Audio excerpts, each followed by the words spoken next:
So they wouldn't book us. So what we started doing was renting out the venues that would accept rap music and throwing our own shows.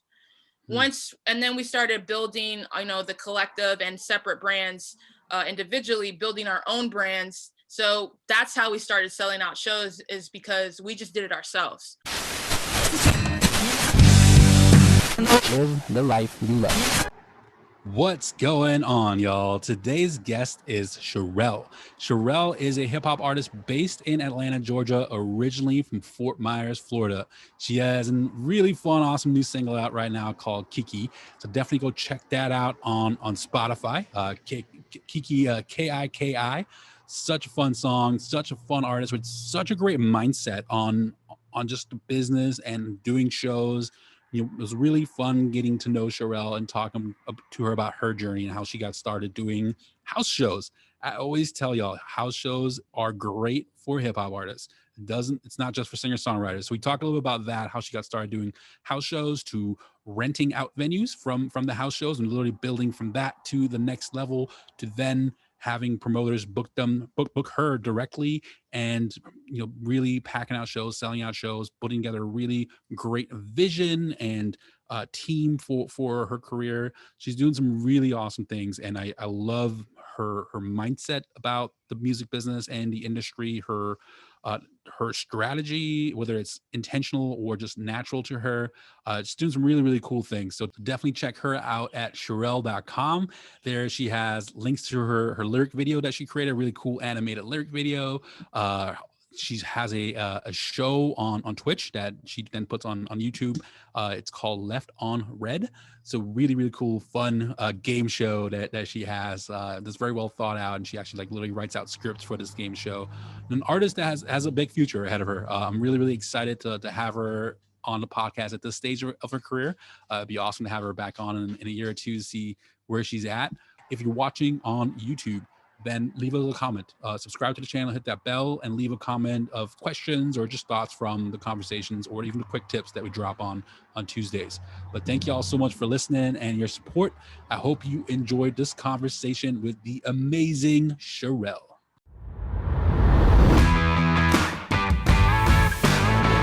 All right, we are live. I'm excited to introduce everyone to Cherele. Cherele, welcome to the show.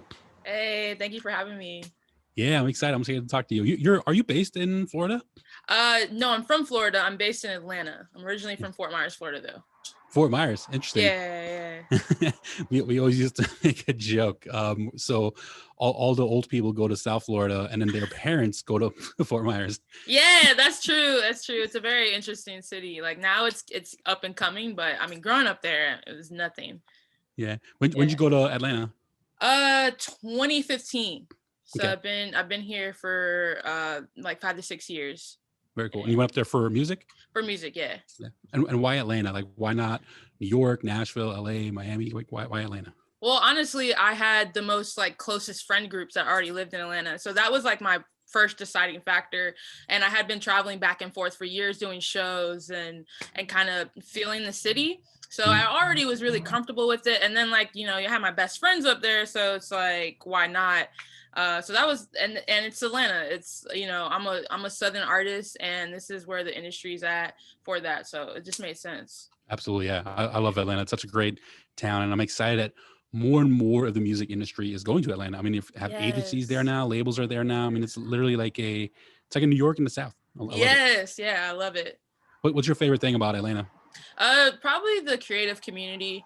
If you'd ask people from ATL, they'd be like, oh no, we don't stick together, but everybody says that. Where I'm from, there was really no creative community like that. In Atlanta, I just felt like it's so connected, so close, and people actually will support you. And it's actually a small community. It's weird. It's a big city, and you think industry, so you're like, oh man, it's so vast. But if you know 2 people, you probably know 10 then, because they all went to high school together, and they'll support you way better than other cities, which I've experienced. Yeah, a lot of cool things happening there. I don't know if you're familiar with Brandman Network, but really amazing guys in the world of marketing. And they have a really cool YouTube channel. One of their guys, Corey the Saviors, he's been on the podcast. So definitely something you should check out. What's the name? I'm sorry. The Brandman Network. Brandman. Okay, cool. Yeah. I'll definitely check that out. Yeah. What is something that you're currently really into, like TV show or an app or a social media platform, whatever? TV show Invincible on Amazon Prime. I Yeah. don't know if you watched it. It's based No. off of a comic book, and basically, I won't give too much away, but basically the superhero, you don't know if he's a villain or not, and it's so good. And I've been binge watching. New episode comes out Friday, but I love cartoons, so it was something that I was like super into. Nice. That's a perfect segue into my next question. So I love your branding. You incorporate comedy, animation, fashion, and just everything has like a really seems like that means just a real good time all Yeah. about you. Where does that come from? Like what did you watch growing up? Who did you follow growing up? Like where does that imagination come from? I'm a 90s kid, Yeah. so I was super into cartoons, animation. I used to like to doodle and draw when I was a kid, and be stuck on cartoons, and I love that. So I always, and I, like watching all of that. I used to want to be on all of that because I thought it was I love that funny. show. Yeah, and so I guess it just stuck with me as an adult. That's kind of where everything was created, and that's why I always try to incorporate those elements because it makes me feel good, and I never want to lose like the kid in me. I think keeping that keeping the kid alive in you is not important only in music but in life in general. So I never want to be too serious ever. So I definitely try to incorporate that in my brand as much as possible. That's awesome. It's important to have a good time, to have fun. Yeah. And it definitely comes across in all of your content. Thank you. And speaking of your content, I'm a big proponent of artists needing to be content creators beyond just their music. Like have some other type of content, unless you're doing a new single like every week or something crazy like that. Yeah. Have some other kind of content. So what was it about you that wanted to create content? Like why did you feel it was important to create your show Left on Red that you have on Twitch and on YouTube? I'm a multifaceted being, period. So I've always had these other sides of me, writing things, coming up with concept ideas for shows, coming up with ideas for cartoons, things like that. So recently I've been feeling the same way. We've been shifting in the industry of when it comes to creators content and keeping the audience engaged. So I was like, it's really time to express openly all of these other sides of me, and how can I do that? So that's been my goal, to create my own universe, like a Cherele universe where there's different parts of it. And the core is music, of course, but I can do whatever I want to do. I don't care, nothing. I'm not putting myself in a box, and I'll never do that. So if I want to go act tomorrow, I'll go in a movie. If I want to create a movie, I'll create a movie. And that's just kind of my mindset with everything. Comes from the comic book background, creating your own universe. Yeah. I love it. Yeah. I'm a big wrestling fan too, and comic books. So it's all about creating your WWE universe or exactly. Yeah. It's so cool. What have you noticed that happened to your music when you started creating other types of content? Like, did you start bringing in some other people that weren't aware of your music before? Yeah, definitely. So there's definitely people that didn't even know I made music that when they search me, this is why it's always great to have a central website as well with everything that's there. So it's like you go to Cherele.com and you can kind of pick and choose of what you're going to be into. And then, okay, there's my music. Wow, I didn't know she made music. And wow, I like the music. So now, yeah, you're gaining more of an audience through all these other outlets. And that comes back to the base of what you do. It's important. I always say music is the last thing that matters until people hear it, and then it's the only thing that matters. But you lead people to the music through branding and storytelling, and that's exactly what you're doing. It's such a great example for artists. Tell everybody about your show, Left on Red. Like, what is that show about? Is it a game show or? It's a game show. It's this quirky game show. I love games, and like Uno's like my favorite game. But me and my friends get together, especially because of quarantine time, and we would just like sit around, drink, and play games. And I don't know, one night I was thinking, and I just had that like lightning strike of creativity, and I was like, I want to be this quirky, funny game show host and annoy my friends with it, just like and I just started writing it out, and yeah, I kind of left room to do whatever though, because I do get bored with things fast. That's just my personality. So I'm definitely, we just finished the first season, but the second season I might switch things up a little for sure. But yeah, I don't know. It came out of nowhere one night and I was like, I'm just going to do it. That's cool. I didn't know that you actually write it out too. So it's not just like Yeah. all freestyle. Because you can tell Nah. like when on the one of the episodes with I think the artist was Father is his name, Mm-hmm. and there was like actually someone that brought him a box, and I was like, I don't think they're in the same room. Like, Yeah, like I write them out and then they don't know what's gonna happen. So it's written and it's formatted like that, but anything kind of goes because you never know their reaction, what's gonna happen. And I made it like that for a reason, because I like the element of surprise in real life, and that's the kind of friend I am. And they already knew that because they were all my friends, so they were just with it. And yeah, it worked out. It worked out pretty good. That was a real fun episode. that was a fun one. Yeah. I was checking it out. Yeah. When did you start doing music? Was Paradise Lost the first album you released or the first time music released, or did you release other stuff? Paradise Lost is the first official album that I released. Yes, I've been making music since a kid though, and I had plenty mixtapes in my hometown that I released. And I used to be a part of a music collective in Fort Myers, so we released things and did shows like that. But yeah, Paradise Lost is the first official album under Cherele. Yeah. And that was on 2015. 2015, yeah. 2015, cool. And then when did you start playing shows? Like, did you just start playing in Fort Myers? Did you tour at all? Like, tell me a little bit about your tour history. We definitely started playing shows in Fort Myers when I was a part of the collective. Then we started selling out shows in the hometown. Nice. So we started branching out, going to like Orlando, Miami, Tampa. Then I moved to Miami for about 3 years, and I started doing shows down there. And then I hopped on a tour that was ran by some people that now run Rolling Loud. Okay. Dopey and T was a part of that. They were called Dopey and T at the time. And I was on tour with Awful Records and a couple other people, Black Cray, some underground like people. And we went like all southern. We went all the Florida cities and Atlanta as well. And I started doing shows in New York, Nashville. Yeah, I kind of just started branching out after that and setting up my own shows and also getting booked for shows. Mm-hmm. So it sounds like you started out a solid base though before you started leaving like Florida or South Florida area. For sure, yeah. What advice would you give to artists that are starting out, that are just now playing their hometown? Maybe they're worth 20, 50 tickets. Like, would you tell them to focus on selling out a venue in their own hometown first? Like, when do they start branching out? What advice would you give them on playing live? I think the goal, everybody wants to sell out, right? Yeah. It just depends on your hometown. You got to know your market. Our hometown, Fort Myers, it was really small, and a lot of the venues hated rap acts, right? Mm-hmm. So they wouldn't book us. So what we started doing was renting out the venues that would accept rap music and throwing our own shows. And then we started building, the collective and separate brands individually, building our own brands. So that's how we started selling out shows, is because we just did it ourselves. Mm-hmm. And it's hard work, throwing shows and stuff like that. But I honestly think artists should take the reign more when it comes to certain things like that, because promoters can really, excuse my French, they can dick you around. Oh, and it's better to just get your percentages.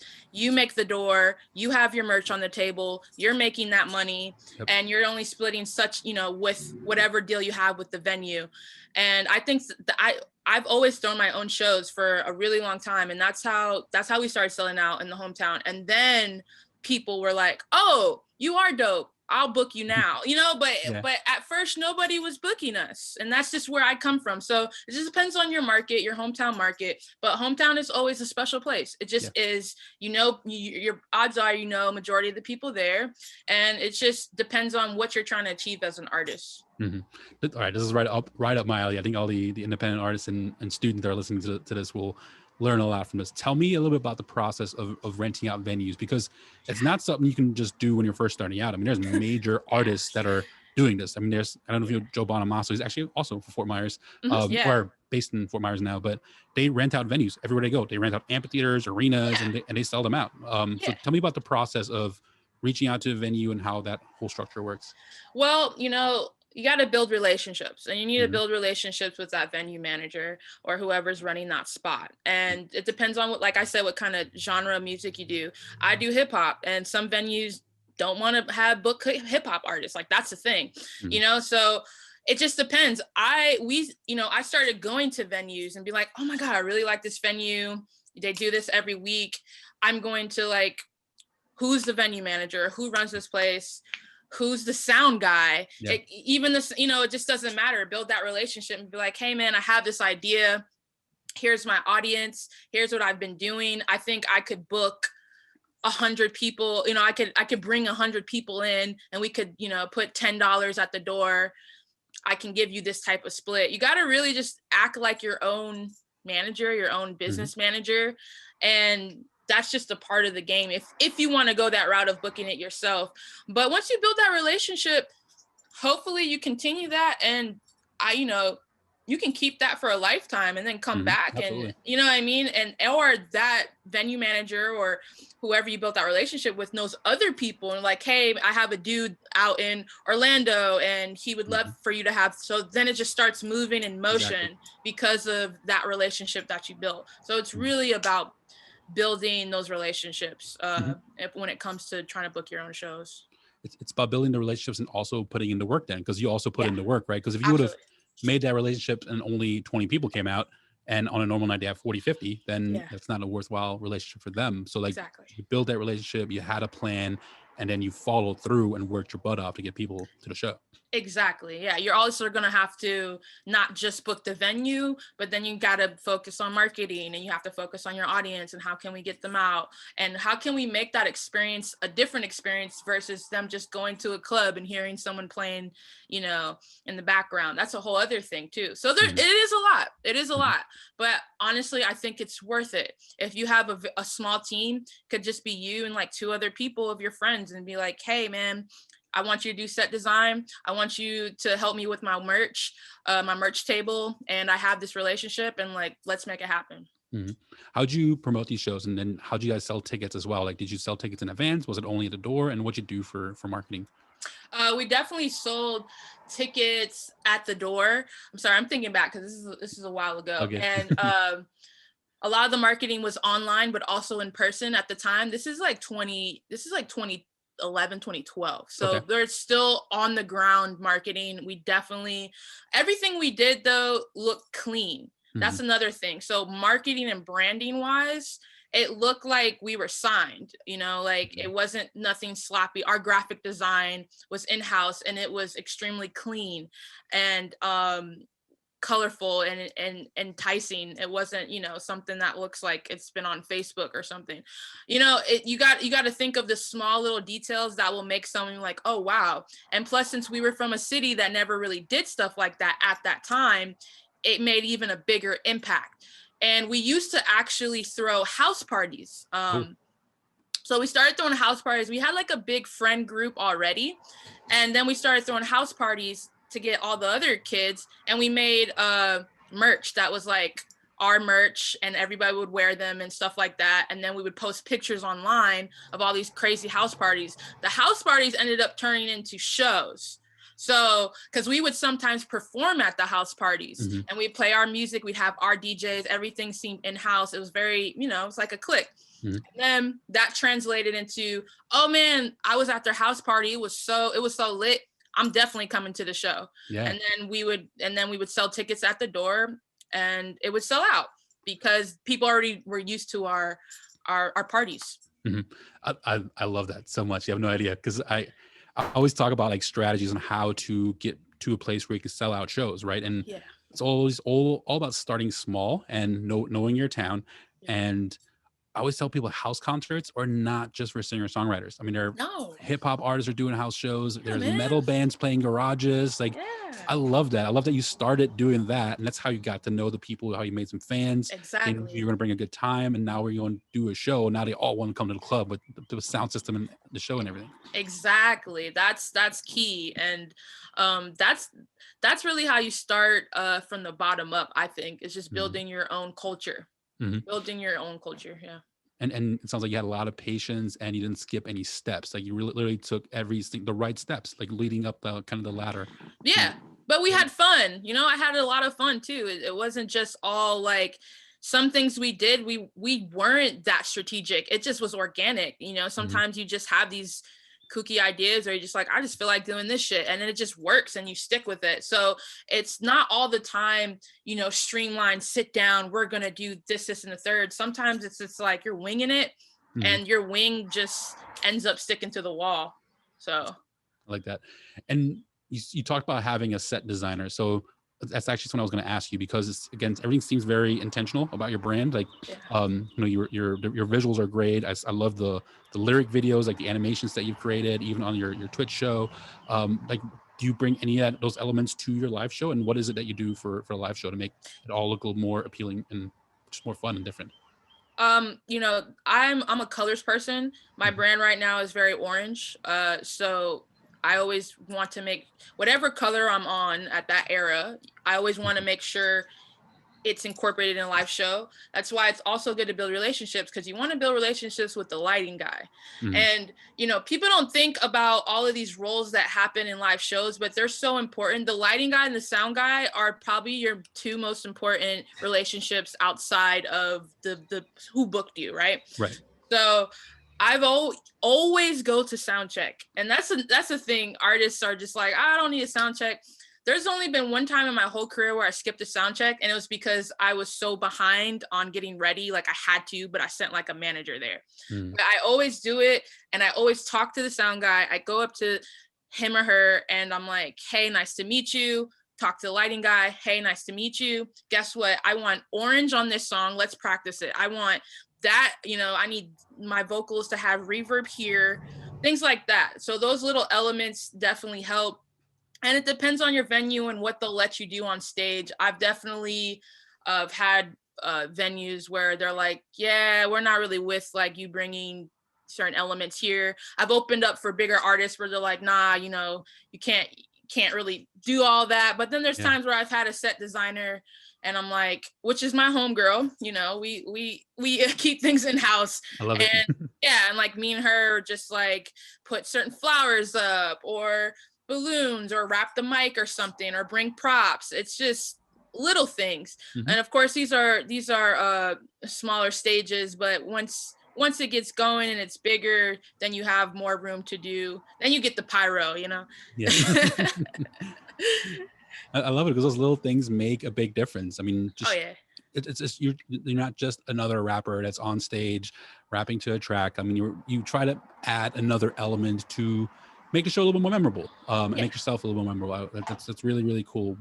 Where does this entrepreneurial spirit come from in you? Like, does that come from someone you grew up with, from a mentor? That I have no idea. I've just always been like this. I don't know. I've always been like this since a kid. Even when I had little rap groups growing up, I was the one running things and helping. And I don't know. And then I just started getting into different stories and other artists of being inspired by artists that have taken the reign in their careers. And I just kept it going. But I don't know where it came from. I was born this way, I guess. What's your favorite set design you've seen from an artist? Like, who was it? What did they do? I mean, Kanye is always up there for me because Kanye is another person that cares about details. And I think what was the Yeezus tour where he had like the stage that was like, he was elevated above the crowd and was floating. That's cool. That's crazy to me, but he's a type of artist where I respect his genius completely, and he definitely has like design on live shows that are always meaningful for his rollout, for his project. He'll wear a certain mask, he'll wear a certain color, he'll do certain things. That to me, it just expands the artistry 10 times more.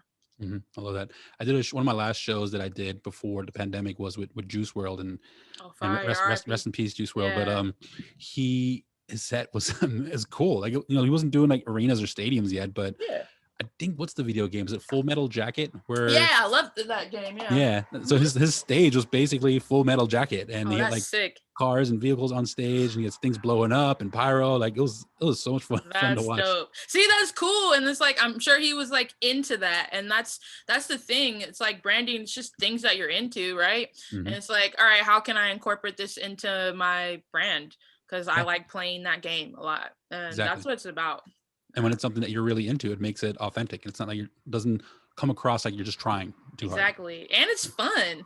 Yeah. That's cool as that sounds cool as shit to be to like be a kid on stage with like your favorite video game set design. I think that's beautiful. Yeah.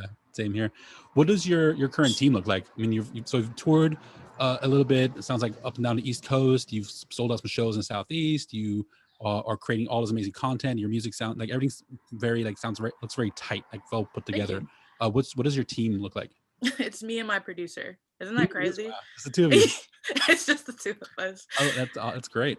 Yeah, it's great. It gets stressful at times. I want to expand the team. I definitely outsource people. Like I hire people to do certain things. Like like that animated lyric video. I outsourced a really incredible animator, Cassandra Jolie, for that. But yeah, it's really just been me and my producer for years now. We've definitely had certain people and relationships that we've built to help us with certain things, but I don't have anybody that's on payroll but us.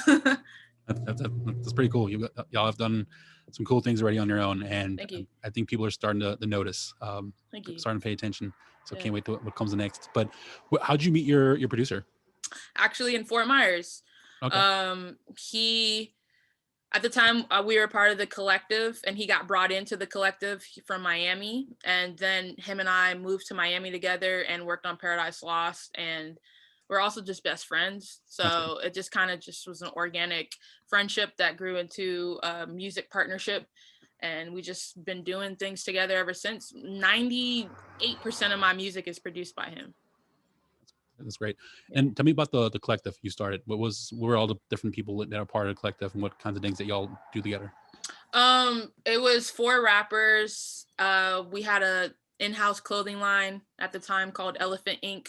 It was all friends. It was similar to like Awful Records. It was called Pay Up game, and so it was just friends who are all creative, and then we just kind of gave each other roles, but it was 4 artists, and then everything else was just, we had a graphic designer, we had a clothing line, and then we just started outsourcing things for like videos and stuff like that.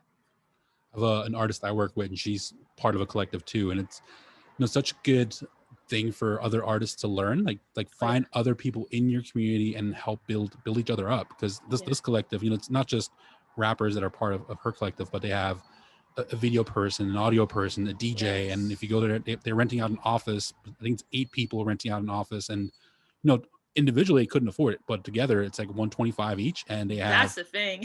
And they do video in there. They have a podcast room. They have an audio recording room. You can do so many cool things if you just work together as a team. The power of a group, I promise you, if you can get over your egos, you can really make things shake. And I think it was a very beautiful experience, definitely. For sure. How often do you write? Like, do you write all the time, like every day? Do you what's your writing process, and how many songs do you write before you put out a single or an album? I'm kind of all over the place, and that's like my creative process. I don't necessarily write every day. I can write down ideas sometimes in my notes app, or I'll write a couple lines or something like that. That could be a hook. I work best with a mic in front of me and kind of freestyling things and writing at the same time, if that makes sense. So sometimes I'll know it's a single right away, and I don't need to create 20 other songs until I arrive at that conclusion. It's just a feeling for me. So I just kind of go with the motions of what's going on in my life. I'm definitely an artist that loves to live an experience and then create. And if I feel any type of block, I will take a break and I will take a walk. As me and my producer Peter always say, let's just go take a walk, because it's like, I don't like to force anything. So whatever comes, and if it doesn't come, I'm gonna live. So that's kind of how I view writing. Do you ever co-write with others besides your producer? I have not, actually. Maybe I have. I'm sorry. I'm trying to think of all the experiences I've had. Taking way back. Yeah.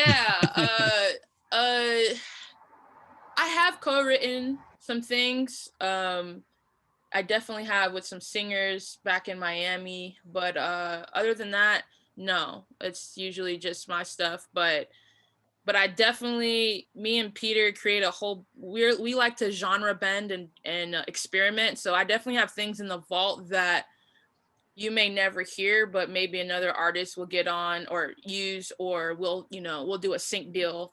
Mhm. I'm all about sync deals. I'm all about that. And and letting Mailbox money. yeah, man, that's what it's all about. I got 2 sync deals with HBO's Insecure, Nice. and that just kind of opened my eyes to the back end of everything, and Mhm. utilizing all of your catalog, even the things that you think are suck and you're a terrible artist. It's like, nah, man, that could be on ESPN. You don't know. Yeah, you never know. You So never know. yeah, so I'm all about that. Yeah. Music's subjective. I always say there's people that love the Beatles, and there's people that think the Beatles are way overrated and they're terrible. Yeah, absolutely.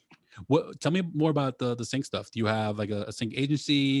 Are you part of a music library? Like, how did those come about?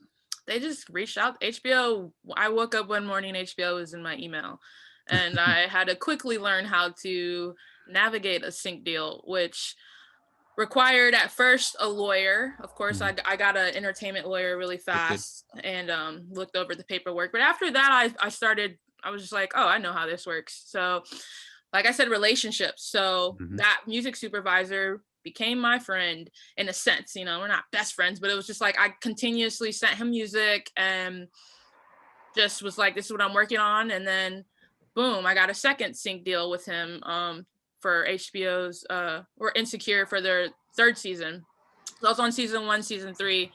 And then people just started coming into my inbox more. And then it's just like, okay, I'll give you this catalog. Okay, I'll sign this deal for or this company. And you just have to start to know lingos at that point, because there's a difference between an exclusive and non-exclusive agreement. And what you really want is a non-exclusive.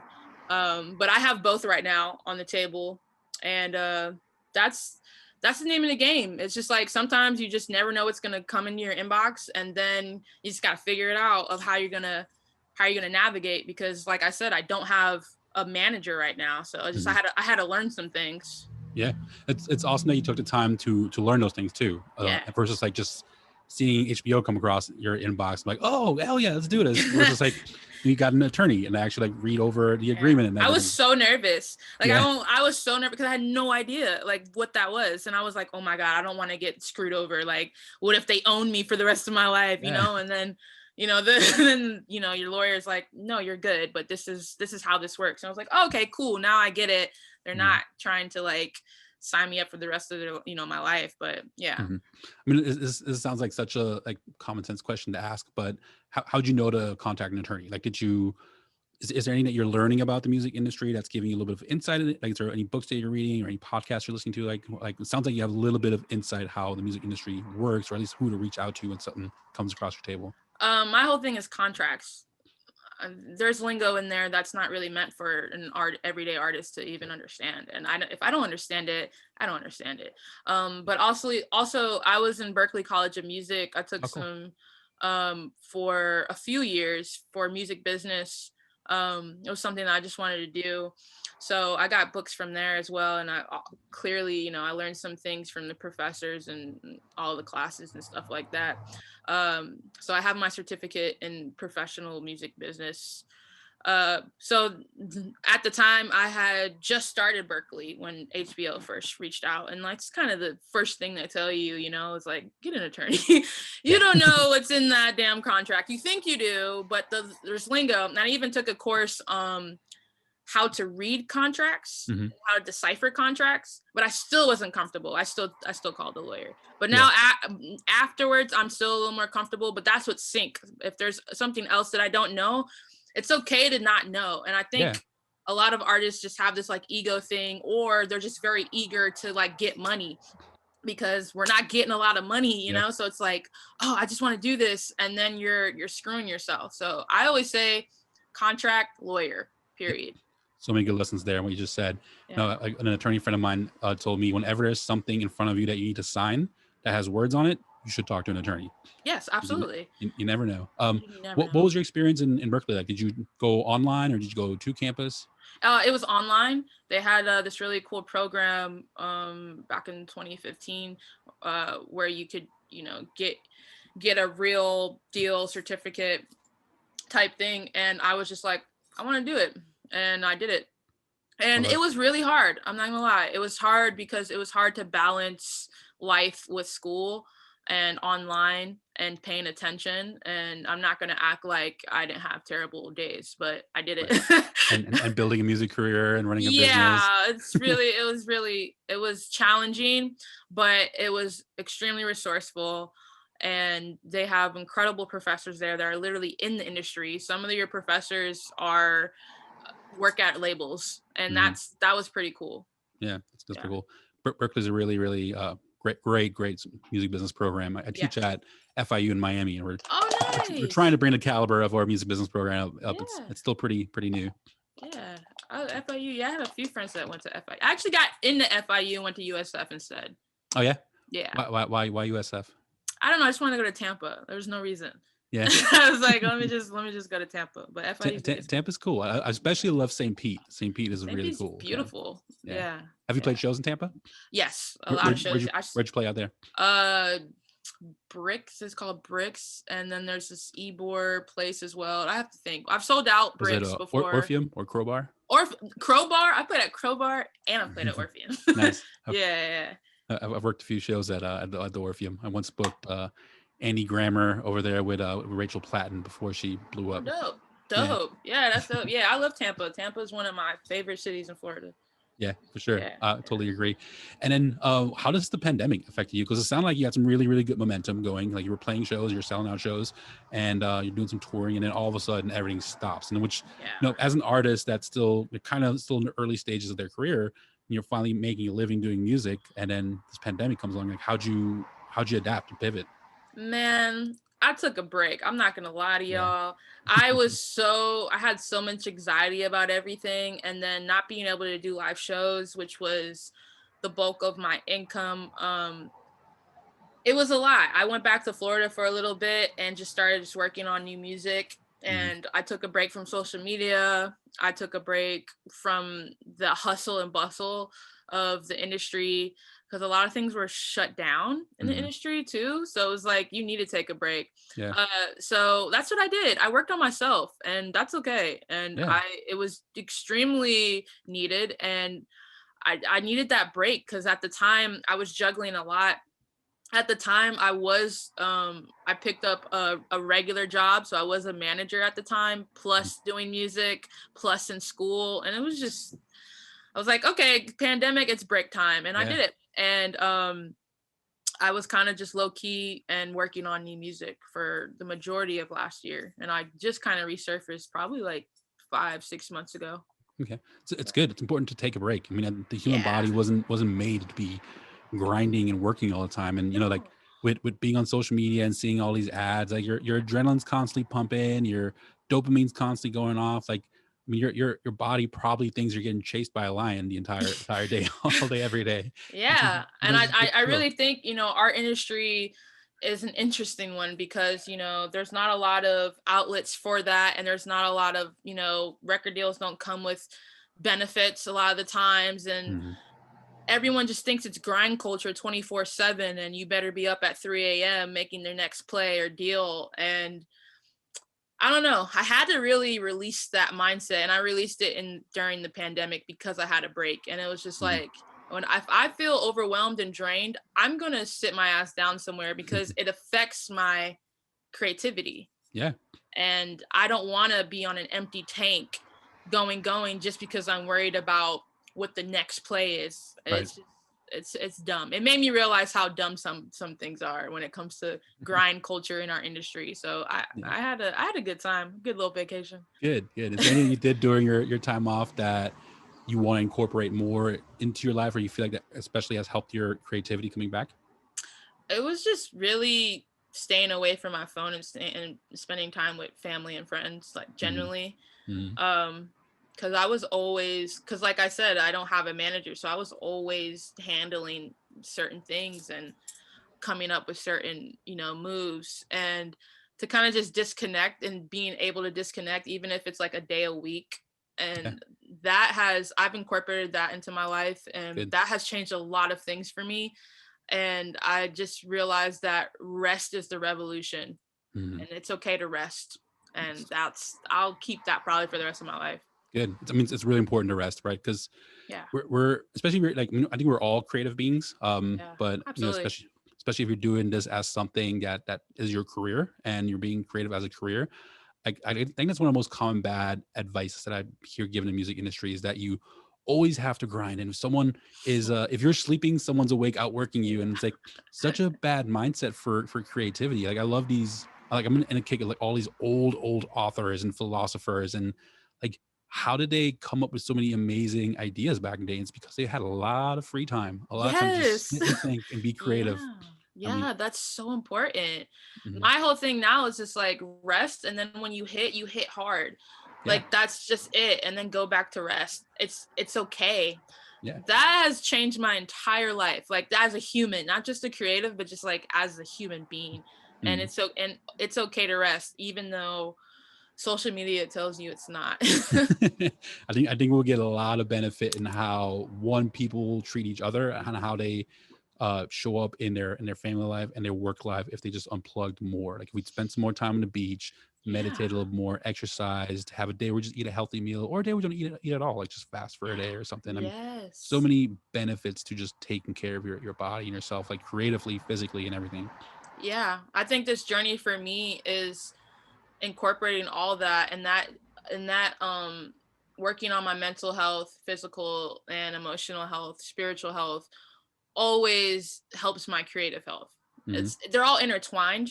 Absolutely. So as I get older, I'm just focusing on that more and being okay with that. Hmm. So, Very I good. don't think Rick Rubin is like grind culture 24/8. I don't know, maybe he is.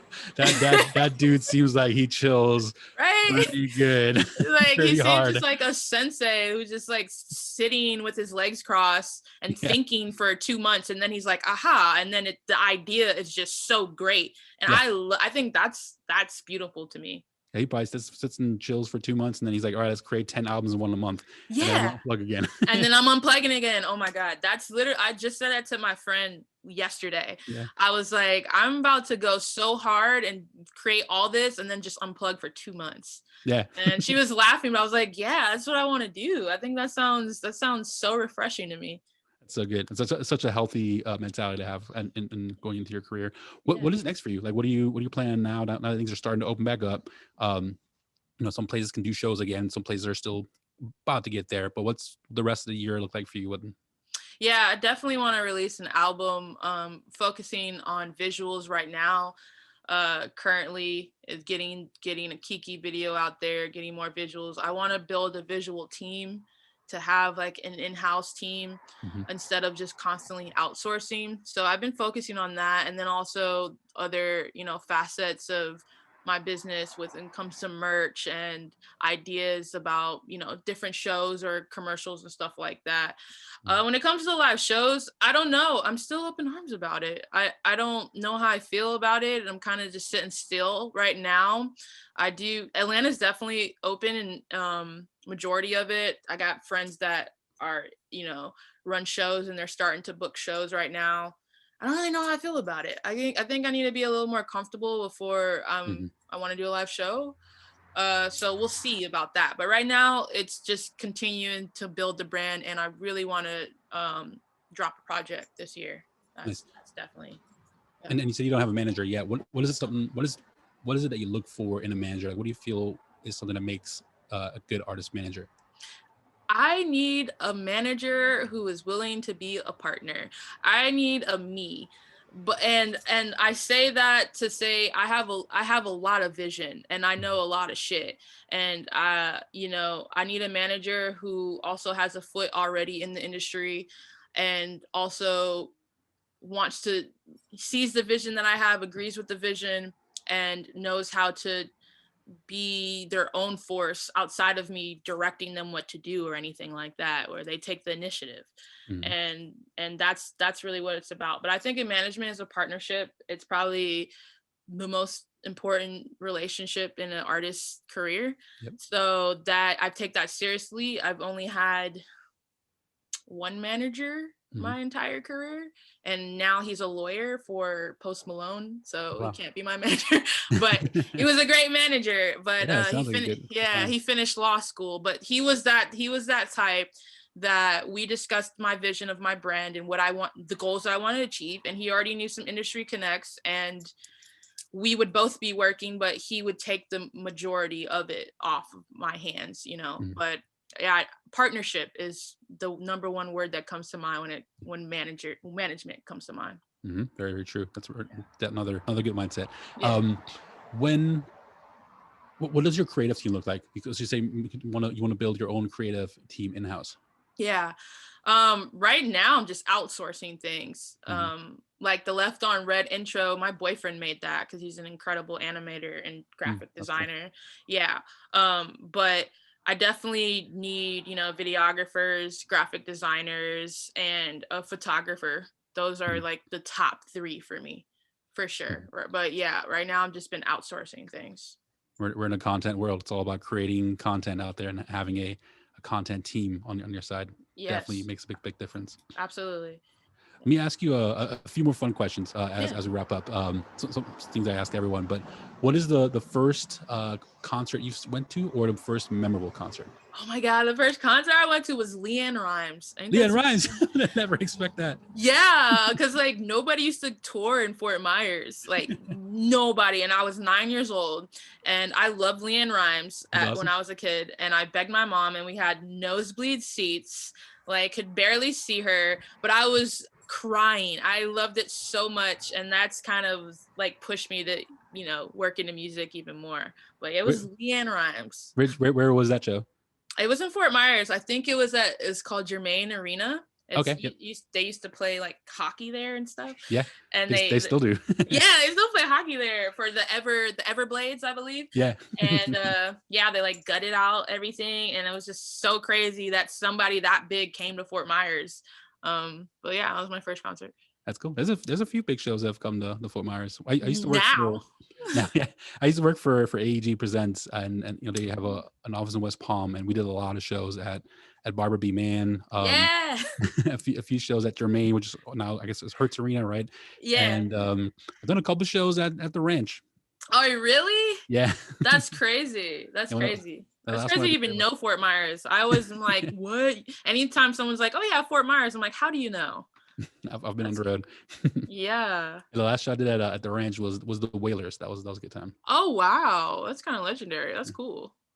Yeah, so there's some good shows that come out there. Yeah. What's the first album you've ever bought? Usher My Way. That's a good one.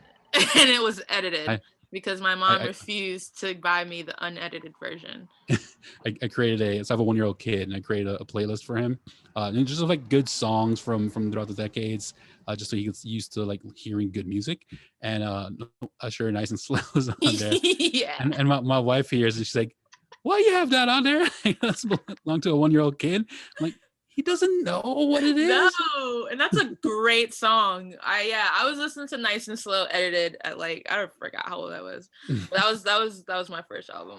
Nice. That one of my wife's and I's first dates. We had a lot of fun. Drink a little bit, and when I dropped her off, I serenaded her in the car with that song. I love that. Hell yeah. You're meant to be after that. Yeah. When you think of the word successful, who's the first person that comes to mind? Oh man, that's hard. Cause it's like, what is success? What is your definition of success? I don't know. I'm on a Kanye kick lately. I don't know why, but Kanye, yeah, I've been on a Kanye kick. I want to be as delusionally confident as Kanye. Would you vote for Kanye for president? Absolutely not. Absolutely not.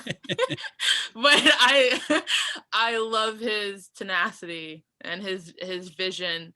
I think he's a visionary, and I aspire to be as big of a visionary as he is. But I would never vote for him in an election. I would love to go to his Sunday church service. I think that'd be a lot of fun. Yeah. I missed it out here. It was actually out here in Atlanta. Yeah, he went to Lithonia, I believe, which is about 30 minutes from here. And I missed it, but yeah, I heard it was moving. It was very touching. Seems like a lot of fun. Yeah. What are the books, documentaries, or podcasts you share the most? Do I share the most, Mhm. or like I'm into the most? Either. I'll let you take it where you want to take it. I usually ask that you share the most with others, but That I share with others. Okay, I get what you're saying. I'm really into metaphysics, and I'm all about spiritual health. I'm definitely that friend. So I'm always sharing like Dolores Cannon interviews and books. She's got Convoluted Universe. How to look at my bookshelf. Convoluted Universe is an incredible book by her, and she has really great lectures. If you're into metaphysics, and that's what I share with my friends. So very yeah. cool. Is that along the lines? What's the book that I read recently, or audiobook? Is it The Power of Now? Yeah, it's similar to that. I think The Power of Now is kind of more so internal and how you navigate the world as you. Dolores Cannon kind of talks about more so like space shit. If you're like you're into, if you believe in aliens and higher beings and higher consciousness, that's kind of like her lane of things. But she's dope. She's like an Very old granny. Yeah, R.I.P. Yeah. What's the best advice you've ever gotten? I haven't gotten a lot of advice that I think was good. Isn't that crazy?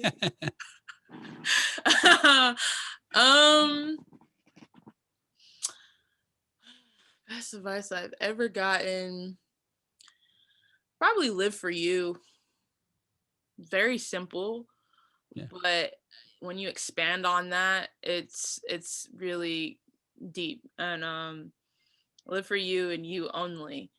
And it sounds selfish, but it's not. You just got to understand who you are, where you want to go, and what that means for you, and living your best life on your terms. And I think that's really important. And I strive to do that daily. So yeah, live for you. You almost kind of answered my last question I ask everyone, but we'll get there in a second. What is something that you'd like to see change about our industry? Oh man, I wish there was like more benefits. And I also wish the streaming, they wouldn't dick us with like a half of a penny. Yeah. Yeah, streaming definitely needs to change as far as payouts, and more artists need to be paid as like a salary.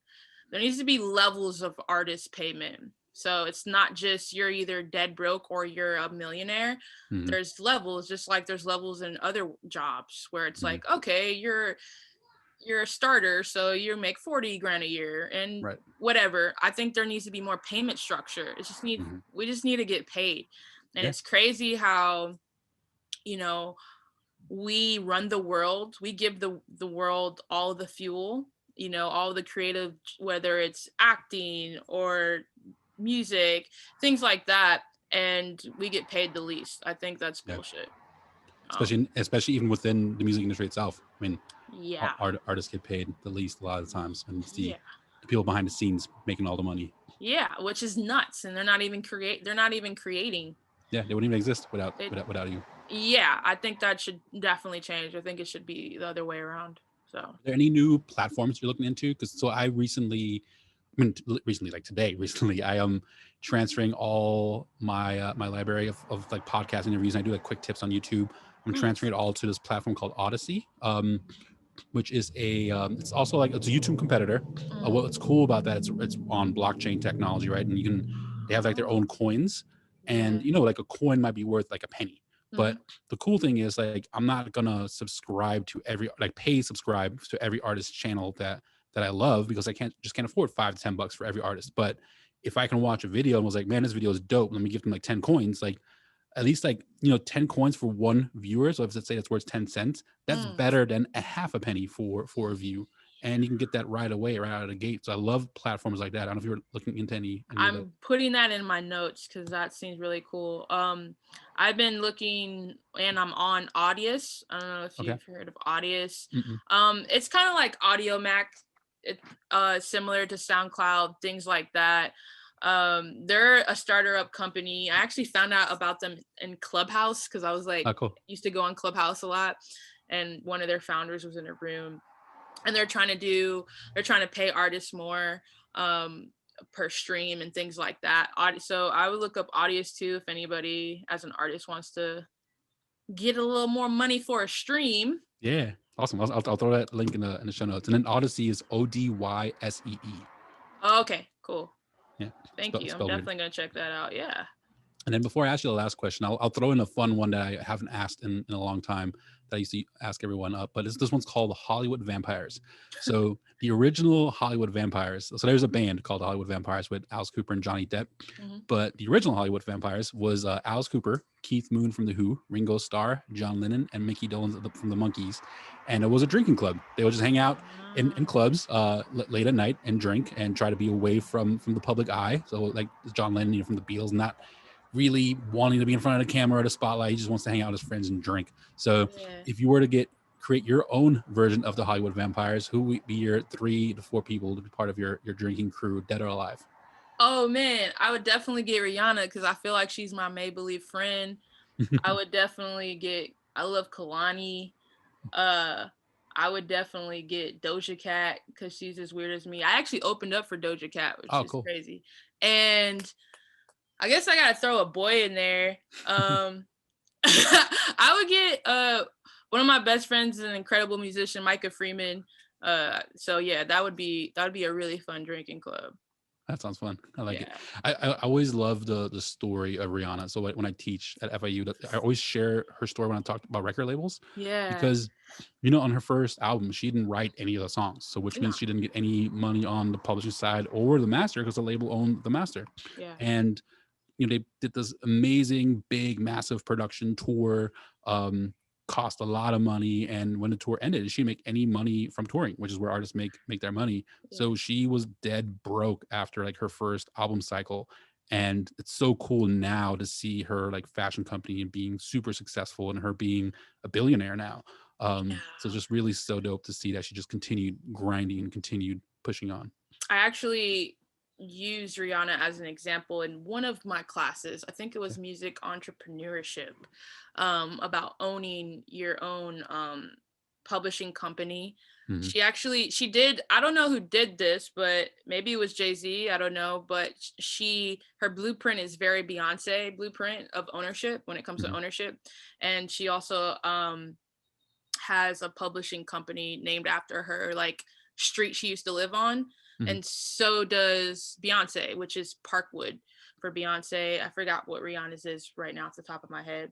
But yeah, how she stepped into music ownership is really admirable. And she's definitely somebody I admire, especially as a woman in the industry. Yeah, she's done some amazing things. Yeah. I actually have a couple more business questions that pop in my head if you have time. Of course, what are your thoughts on labels as an artist? Fan, like independent labels, major labels, like what are your thoughts on them in general, and what are you looking for your career? Yeah, I think labels are good and bad, and it just kind of depends on the deal. But essentially, to me, labels act as banks and networks. So you get a loan and you get a network and you have marketing. So, yeah, and it just depends on what you want on your personal journey as an artist, what you would like. Me, personally, I would like a joint venture type of deal with a label. And I don't mind that. I don't mind working with major labels. I would love to. They have all the money in the world. Yeah. So it's like, why the hell not? Right. But I also, I'm a type of artist that takes the reins of a lot of my creative vision. And I know some things where I would never sign over my masters or anything like that. That's where things get tricky for me when it comes to my thoughts on labels, because they're notoriously screw over artists for years.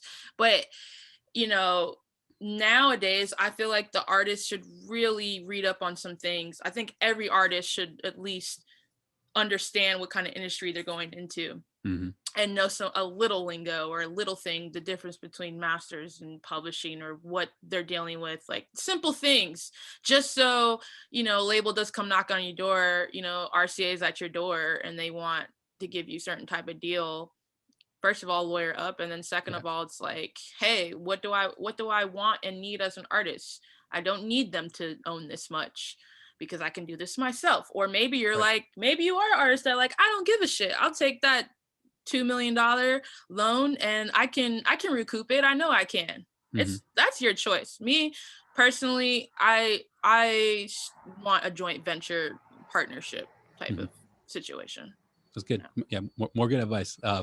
It's important to know what it is that you want, and I always look at labels as it's a partner, right? It's a potential partner, and it's like, what are they bringing to the table for that partnership? Is it just money, and you really need the money, and you're going to just go for it, regardless of what the language says, or is there something else that you're looking for in that partnership? But a label at the end of the day is a partner that has a bankroll and a network. I love that. Yeah. What about digital marketing? Have you dabbled in that at all? Like, have you done any digital ads? Yeah, I've hired people for that. Okay. I know I don't know everything, and I know that I don't know everything. So things that I struggle with, I hire people. So I've hired a digital marketer for like Spotify ads, Facebook ads. I've definitely watched some YouTube videos on those things as well, but it gets boring for me. It is what it is. So I've hired people, and it's worked. Kiki is being digitally marketed through my producer's brother, who does digital marketing for people in the industry, and he's doing a fabulous job. And he's told me some cool things because it's a new landscape right now, and digital marketing is extremely important, and influencer marketing is extremely important, and that's just the name of the game that we're in right now. So yeah, when in doubt, hire somebody. Yeah. Now with the digital marketing stuff, because there's a lot of scams out there, especially in the hip hop world. Like, I constantly have artists sending me stuff. Hey, is this legit or not? And look through it. Probably not. 90% of it is probably not legit, right? It's a lot of junk and people just trying to take advantage of you because they know like you're really trying to grow your music career. You want to get those views. You want to get followers. You want to get hopefully discovered by someone, whether it's a label or a manager or something. So people are just blindly trust these complete strangers sometimes, and it's just a waste of money. Like, what do you look for in people that you hire for marketing to know they're legit and actually delivering what it is that you look for? Credentials, period. Let me see what you did, and let me see the numbers, and let me see your clients. Let me see. You can tell a scammy type scam too. Even how their IG is set up, or like those things matter to me. It's like very little things. Like even with you, like I researched you and I was like, okay, you're legit. You're not just somebody that, whatever. So I do research, and I think that's critical thinking. You just, if someone offers you anything or you're looking for something, research it, just like you would research what the best product on Amazon you're going to buy. I don't know. That's pretty much how I do it. And after that, it's your instincts. If you want to align with that, you want to align with that. Just like, that's why I'm talking to you, because I was like, oh, you're legit, you're thoughtful, I like how you do your interview style. So I'm going to, yes, I would like to align my brand with this. And that's just same thing with digital marketers. You can tell, man. Yeah. Well, thanks for those kinds of words. I appreciate that. What does your research process look like? Like, do you just Google them? Like, what do you do? It depends if they have a link to their, first of all, if they don't have a link to their stuff or past work or something like that, I'm already like, see you later. Yeah. But if I'll ask them sometimes, and I'll be like, hey, what's your past clients, or what does that look like? Even with my producer's brother, I did that. And that's his brother, who's family to me, but I was still like, let me see what you did with this artist. What artist do you have? What did you do? And, we hopped on a phone call, and he was very professional, and everything he told me, I could go to Spotify and look at. I could research that artist and see that campaign. And he just the way he carried himself was also professional. And I was like, okay, cool. I know you're legit, and I know you actually get certain things done, and I'm with it. So yeah. One important thing I really want to point out to the listeners, you talked about seeing stats, like seeing numbers, right? Yeah. I recently, so I always entertain the idea when someone like reaches out to me and like tries to pitch me marketing campaigns, because I teach this stuff and I want to see what the scams are. Yeah. And there was this Instagram channel. I'm not going to call them out. I've debated if I want to call them out, but I'm not gonna call them out, but there's an Instagram channel that hit me up, and it's in the hip hop world that features, and they have like a couple million followers, and they post videos on their channel from artists, and they charge a lot of money from that. They wanted $2,000, and Oh my gosh. I was like, all right. I was like, I don't mind spending $2,000 as long as it gets me the results I want. Can you show me some stats and some metrics? And they're like, oh, I don't have access to the analytics. I'm like, how do you not have access to the analytics of your own channel? It's your channel. Yeah. So I replied back. I was like, if I run ads on YouTube, I can get them down to for 2 cents to a cent for a view. So if I want to spend $2,000, I don't mind spending $2,000, but can you get me 200,000 views for that? Yeah, exactly. On my page, not your page, my page. Yeah. Because I can do it on my own. If you can't do it for me, then I'm out. And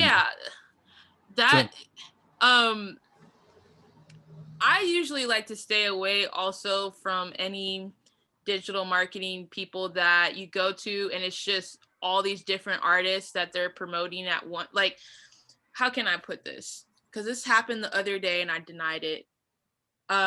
Actually, my digital marketer asked, we're trying to focus on influencers.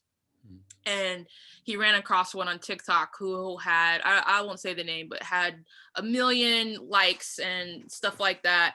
And I went to the page and it was just all it was literally people. You could tell that people were just paying them to say this song is good. To me, I'm like, I don't like that. Yeah. Like I want authenticity or creativity, or I want someone that's like well respected, not someone that's just like getting paid to, oh yeah, this song is hot and it's like, check it out. And then that's it, so you also gotta, know what you're getting in your investment as well, what kind of investment it is, because sometimes with digital marketers, they're really just trying to take your money. Yeah. And it's not even worth the investment, because who are you, or what are we actually doing here, so that's also something that I'm just like very wary of.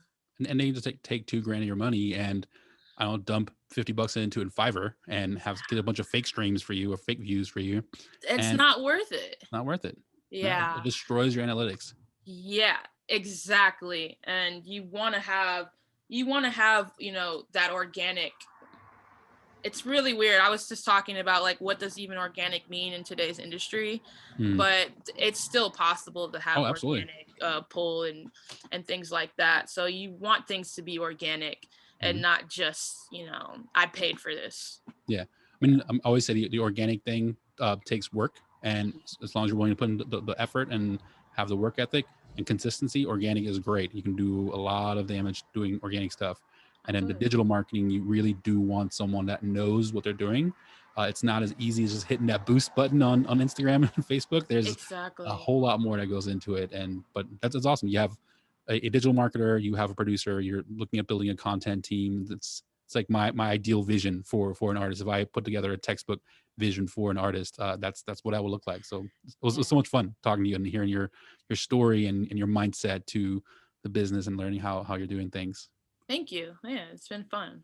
Yeah, and a question I ask everyone at the end. Oh, before I ask that question, what's the best way people get in touch with you? Like, share all your sites and where you want people to connect with you on social media. You can go to Cherele.com, Cherele.com, and it has all of my information. But also on IG, it's by Cherele, BYCHERELE, and I have the same handle for my Twitter as well. So yeah, Cherele.com. Awesome. And I'll throw all those in the show notes. And the question I ask everyone at the end is, what is your definition of making it?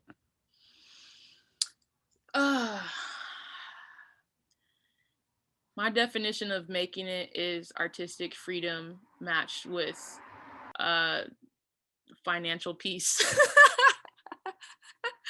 Not having to worry about finances, and also being able to do whatever the fuck I want creatively. Live the life you love.